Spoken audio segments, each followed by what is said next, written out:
Howdy friendos, my name is Stuart, and welcome in advance to all the critters who are going to tell me I'm completely wrong about this series. Now, I've actually already talked about Critical Role and its history in a previous video on this channel. I went over the history of Campaign 1, and I gave recommendations for non-Critical Role D&D shows on this channel. Be sure to check out those two videos above.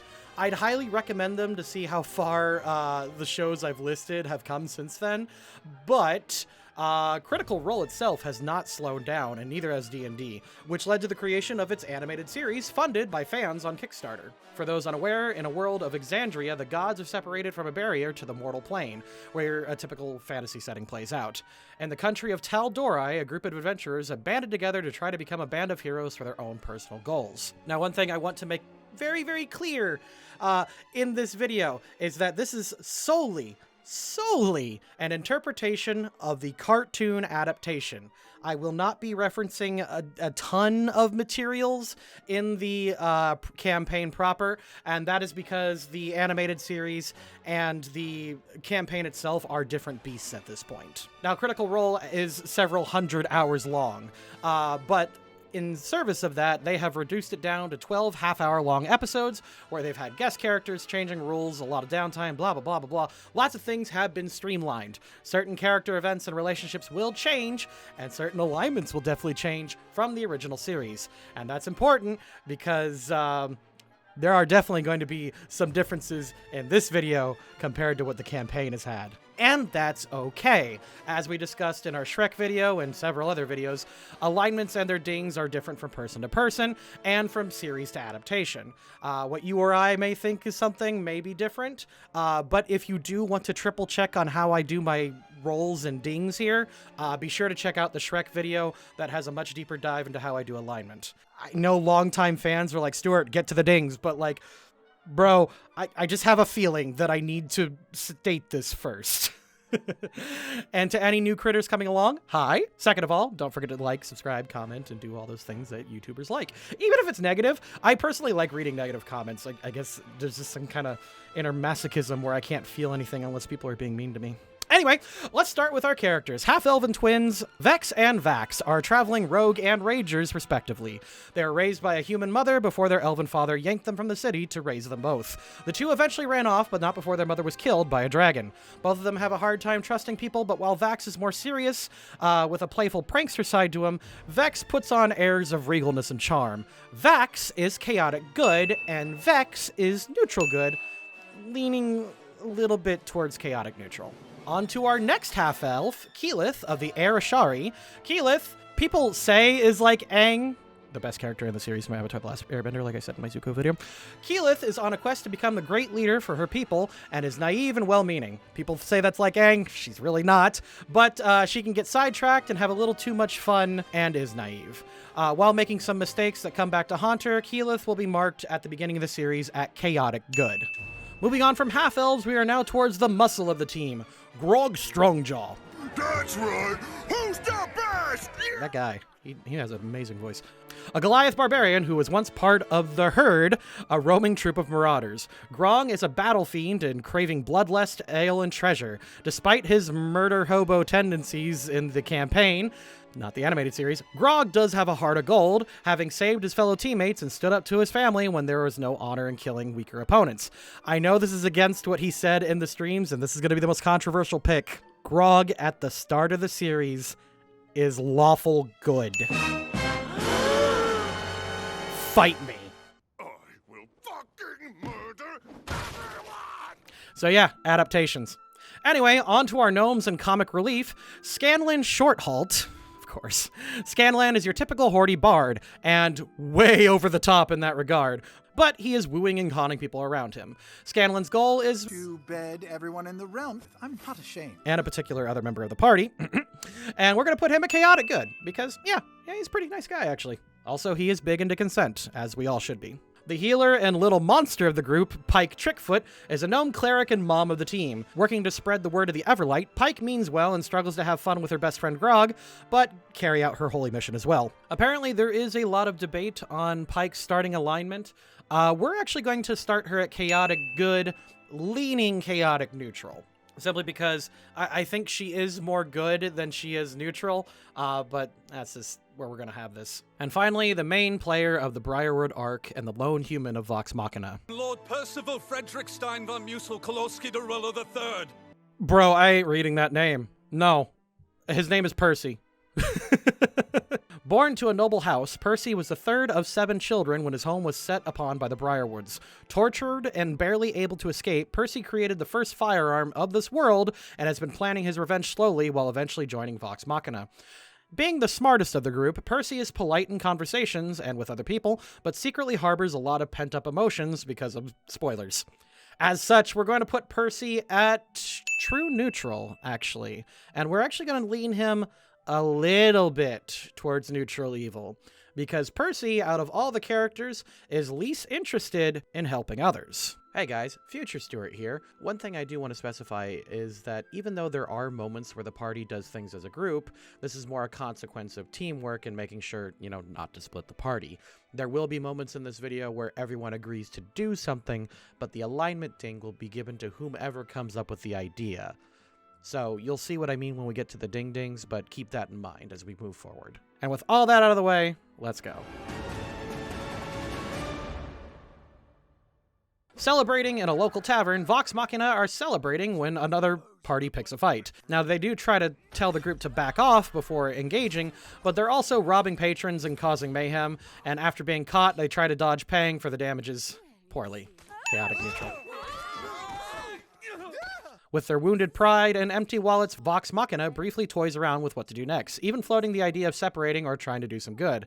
It's only thanks to Scanlan that the group finds a job listing for the king. This is less about character and more about coin, as the show puts it so lawful neutral.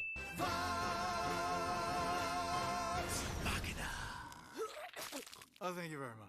After convincing the Council of Teldori to give them a try, with the pros being a sick song and a bear, Vox Machina asks the locals about a strange creature attacking their village. From plants to kids, the party mostly acts in good interest, though Scanlan may be jumping the gun a bit here. Neutral good. Following the clues, the gang runs into a mighty blue dragon Brimscythe. The group tries to stop the dragon, but several are frozen in fear or too weak to actually put a dent. They likely would have continued if they weren't buried in rubble. Just a flesh wound, no big. Question. Is this normal? Oh no. Horrified about running into a dragon and worried about their own lives, the group opts to ditch the job and the country. While some are more hesitant than others, they all do go through with this, so we're going to give everyone a chaotic neutral. And yes, I'm aware that Vex thinks that one of the council is working for the dragon, and she brings it up, but this is more about self-preservation than anything else. Everyone will get a chaotic neutral here. On their way down the mountain, the group sees a now-destroyed town.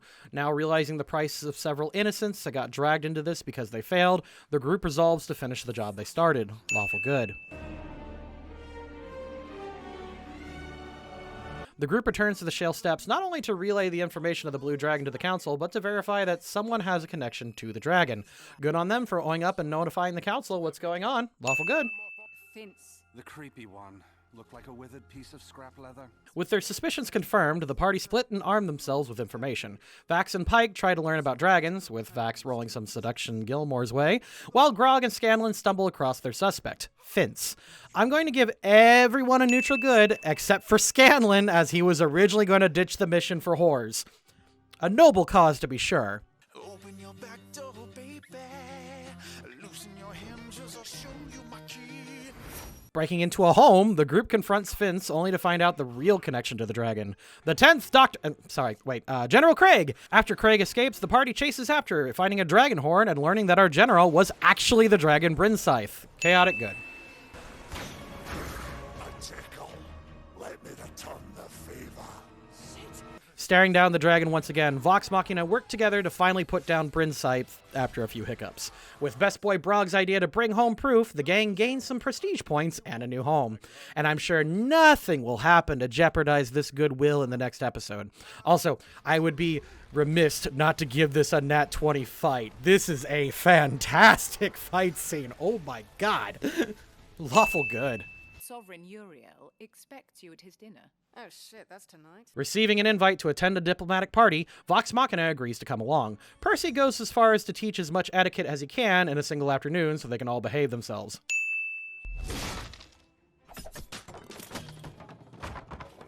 The party goes well, with everyone functioning as best they can. Everything falls into pieces when Percy realizes his family's killers have arrived. It's a pretty good depiction of a panic attack, which I do like. Terrified and with little choice, Percy reveals an abridged version of what the Briarwoods have done, and the party agreeing to help him while not telling anyone. Shit's about to get real. The party splits, with most everyone attending dinner, with the Briarwoods watching them. Vax sneaks while Vox Machina covers for him and tries to find proof of the Briarwoods' intent. However, things don't get better when Percy, spiraling as he sits face to face with his killers, loses his temper and storms off. Chaotic neutral. Oh, beg your pardon. With Vax discovered by the Briarwoods, Vox Machina jumps in to save their own and get curb stomped. Despite their efforts, the Briarwoods escape, taunting our badly damaged heroes about visiting Whitestone. Chaotic neutral. I'm only a servant. They don't tell me anything. Please don't hurt me. Please don't hurt me. Yeah, doesn't matter what's going on with Percy here, losing his temper at his friends, blasting away the hand of a Briarwood employee, and ready to torture him for information is exclusively chaotic evil for the gunslinger. Also, Nat 20 scene. This is the scene that made me realize that this cartoon was actually really good. Guards, arrest Vox Machina. Now, under house arrest by a controlled Uriel, Vox Machina try to tell Allura of their fears, but to little avail. Now, with little to do and mounting questions, Percy reveals a larger scope of what the Briarwoods did before they all planned to escape. Too bad the guards spot their escape. Chaotic neutral. Separated, we have several quick interactions that is mostly character building, with the twins revealing more about their past while Scanlan continues to study Delilah's notes. Pike and bestest boy Grog have a really sweet conversation as Pike has been disconnected from her god following the Briarwood brawl. And finally, Keyleth opens up to Percy about who is clearly still hurting. I'll say that Pike, Keyleth, and Grog get Nutra-Good for trying to help or comfort their partners, and the rest all get chaotic neutral. The group battles and survives against Delilah's summoned ghosts. I think that's what they are. Finally convincing Jarrett to let them go, the group is ready to save Teldori and help Percy. However, Pike is still unable to do magic since the Briarwood brawl. She instead pilgrimages to a local temple of the Everlight so she won't be hindrance. Neutral good. Also, the bear has been here most of the time. Neutral on the bear. Guys, it's a bear. It's a good bear. But it's a bear. And it's not been a part of the series. Check it out. We got a good deal on the cart. Practically, literally, a steal. Now on the run, the group gear up at the Gilmores and a cart. They were planning on leaving a note, but remember, players, don't steal from shopkeepers. Your DM always remembers. Always. Chaotic neutral. Something called a zipper twat. I think it's a ziggurat. Oh, thank God. Because what I was picturing was like, whoa. After some more character interactions, the group battles some hellhounds while trying to keep Delilah's book away from them. They are unsuccessful, but do continue to work as a team, so it's not all bad. Neutral good. Also, I'll get most of Pike's alignment out of the way right now as it peppers up a lot of episodes coming up. Pike goes to a temple to reconnect with her god, the Everlight. She throws herself headlong in trying to reconnect, ignoring some warnings not to go too hard despite her commitment. This is all neutral, since it's supposed to be a religious journey. This eventually culminates with Pike finally reaching out to the Everlight after enough hard work and time. Realizing that the connection loss was more internal than external, Pike is given a choice to reestablish her connection. Stay at the temple or aid her friends like she was another famous white-haired fantasy character coming at the turn of the tide. More on that later, but for now, chaotic good. Should I do Gandalf? Percy. What have they done? Now arriving at Whitestone, Vox Machina finds a message that the Briarwoods left for him. Horrified by the display, but not wanting to alert the enemy, Percy leaves the bodies while looking for allies. This allows them to meet with the Resistance and begin planning an uprising.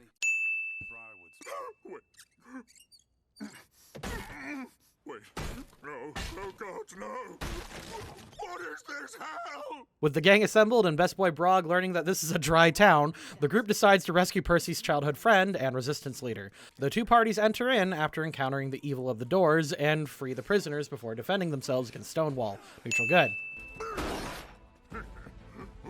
Booze? Yeah! Now we're talking! Freeing the prisoners, Grog must sadly sacrifice his newfound beloved ale to help the betterment of the village. The hardships only a hero can understand. Lawful good. Stonefell. With the opportunity to carry out the first name on the list, Percy breaks from the group and the plan, cornering and delivering a chilling line. I wanted you to know it was me. Percy guns down Stonefell. While he is helping the city of Whitestone, this is also very vengeance motivated, so chaotic evil. Your sister, Cassandra, she lives.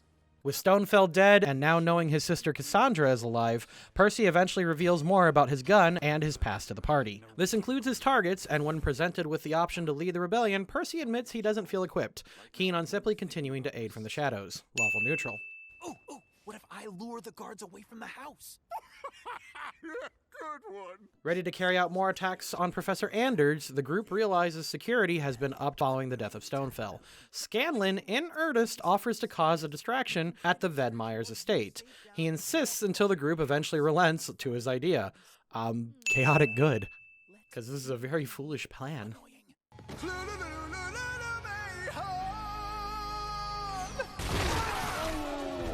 And it works! This episode is all about Scanlan going full commando and taking on all of Vedmeyer's troops with no plan. He sets fire to the building, turns into a dinosaur, and just causes enough mayhem to prove himself. It all comes to a head, as Scanlan is able to best the Goliath in a fight. I think the plot armor was worn a little tight this episode, but, chaotic good. He did it. And it looks like he went all out. With Scanlan's distraction working, Vox Machina charges into the fray and into a trap. The group begins fighting, but Percy once again breaks away when he sees his former mentor and discovers his sister. Neutral good on everyone minus Scanlan, Pike, and Percy, of course. Percy gets a chaotic evil for once again going for himself.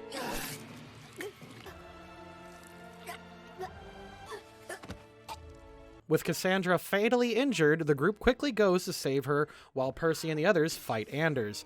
Cass is saved before the whole party comes to stop Percy's old teacher.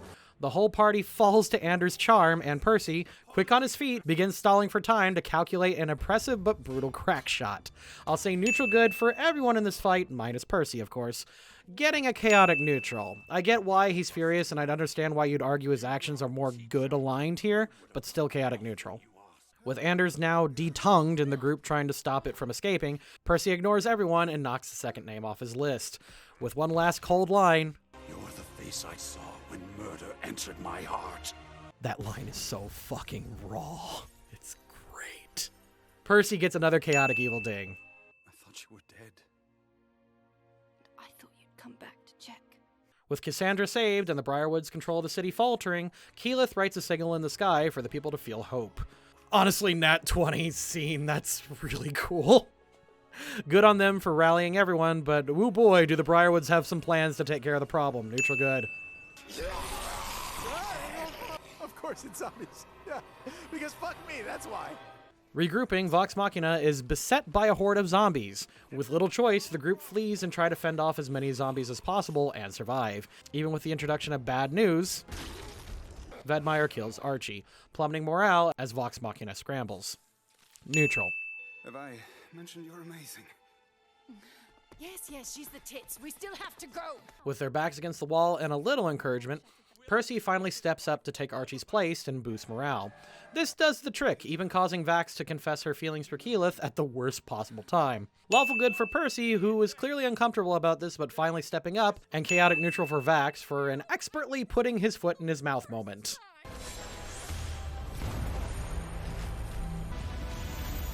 Sup? Having returned at the turn of the tide, see, she's like Gandalf.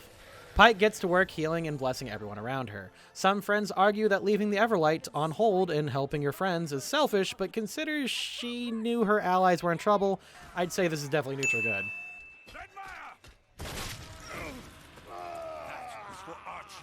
So Percy manages to spot a fleeing Vedmeyer. As his name isn't on Percy's list, yet he allows the corrupt lord to the masses of Whitestone. I guess lawful neutral for allowing them to confront their own justice? That's actually kind of tough. What do you guys think? Give me a comment. What do you think this is? Foe of Delilah and Silas, at least. I can take you to them.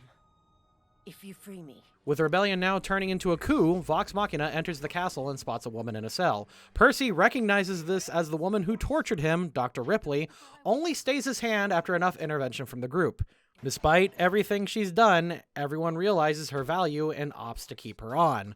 Lawful Neutral. Percy, hey, lovey pal, but we gotta deal with this smoke thing. I mean, you are legit fucked up. Taking a moment to assess Percy's condition, Percy allows himself to be examined and learns something might be influencing him or feeding off of his negative emotions. Now, I know many could argue that Percy refusing to go to a temple would be more of an act of evil, but the dude's logic is really sound here. Stopping now could allow the coup to falter, and where would the closest active temple be anyway? Lawful Neutral here, actually. Dumb suggestion, Keyleth. Yeah, I'm really disappointed in you, Keyleth. Wait, Despite the roasting of Keyleth by accident, the group chooses to go through and help Percy despite the evidence that they had to clear their names. That's pretty lawful good in my book, really.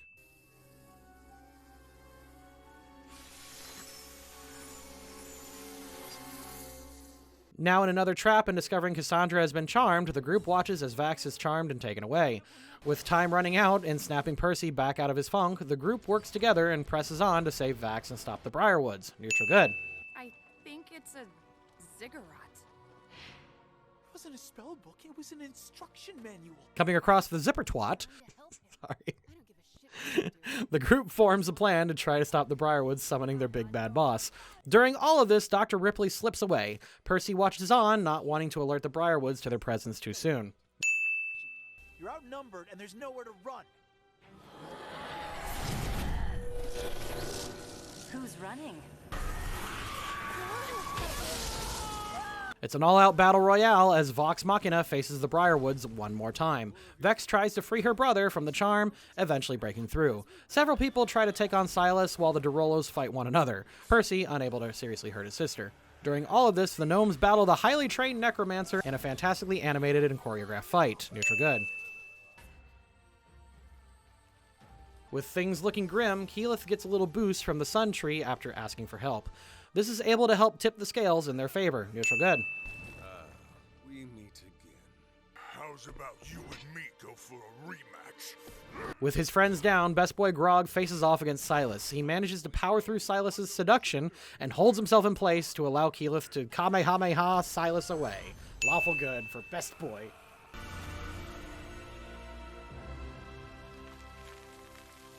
With the Briarwoods now down to one and desperate, the group bypass their greatest enemy of doors before charging in. In the process, Keyleth takes a hit meant for Vex. What's worse is Pike's avatar is cast away in an anti-magic field. Neutral good. Pike's gone. Vex, look at me. And Keyleth will be too if we don't do something fast. With time running out, Percy ready to kill Delilah slowly, and Grog getting a new sword, the group begin trying to find an area they can use magic to save Keyleth. Remembering how Cassandra is saved, Vax manages to team up with Scanlan to save Keyleth, all focused on saving their teammate. Neutral good. And me.